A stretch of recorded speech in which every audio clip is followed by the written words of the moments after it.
नमस्कार सांगमाने भगवानଙ୍କ नाम ନେଇ ସେଦିନ ମୁଁ ଆରମ୍ଭ କରିଥିଲି ମୋର 12 ଦିନର ଦକ୍ଷିଣ ଭାରତ ଭ୍ରମଣ ଯାତ୍ରା ପାଇଁ।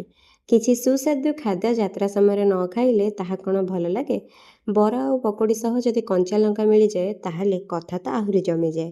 ରାତିରେ ଗାଡ଼ି ଯାଇ ପହଞ୍ଚିଥିଲା ରାତ୍ରି ଭୋଜନ ପାଇଁ ଗୋଟିଏ ହୋଟେଲରେ।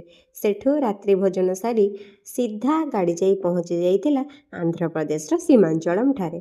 ସେଠାରେ ସକାଳୁ ସକାଳୁ ନିଜର ନିତ୍ୟକର୍ମ ସାରି ମୁଁ ଯାତ୍ରାର ପ୍ରଥମ ଦିନ ପାଇଁ ପ୍ରସ୍ତୁତ ହୋଇଯାଇଥିଲି।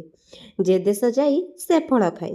ତେଣୁ ସକାଳ ଜଳଖିଆରେ ସେଦିନ ଥିଲା ଆମର ଇଟିଲି, ସମ୍ବର ଆଉ ଚଟଣି। ଏହାପରେ ପାହାଡ଼ ଉପରକୁ ଯାଇ ଠାକୁରଙ୍କର ଦର୍ଶନ କରିବାକୁ ଯାଇଥିଲୁ। କଥାରେ ଅଛି ନା, ଭଗବାନ ଯାହା କରନ୍ତି ପ୍ରାଣୀର ମଙ୍ଗଳ ପାଇଁ। ବାତ୍ୟା ଆଗକୁ ଅଛି ବୋଲି ସମସ୍ତେ ଯାତ୍ରା ପୂର୍ବରୁ କହୁଥିଲେ। ବାତ୍ୟା ବେଳେ ଯିବା ଭାରି ବିପଦ, ବାଗେଇକି ରହୁଥିବ। କିନ୍ତୁ ଏଇ ଟିକକ ବର୍ଷା ପାଇଁ ପୂର୍ବଥର ଆସି 1 ଘଣ୍ଟା ଠିଆ ହୋଇଥିବା ଲାଇନରେ ଆଜି ମାତ୍ର 10 ମିନିଟ୍ ଅପେକ୍ଷା କରିବାକୁ ପଡ଼ିଥିଲା।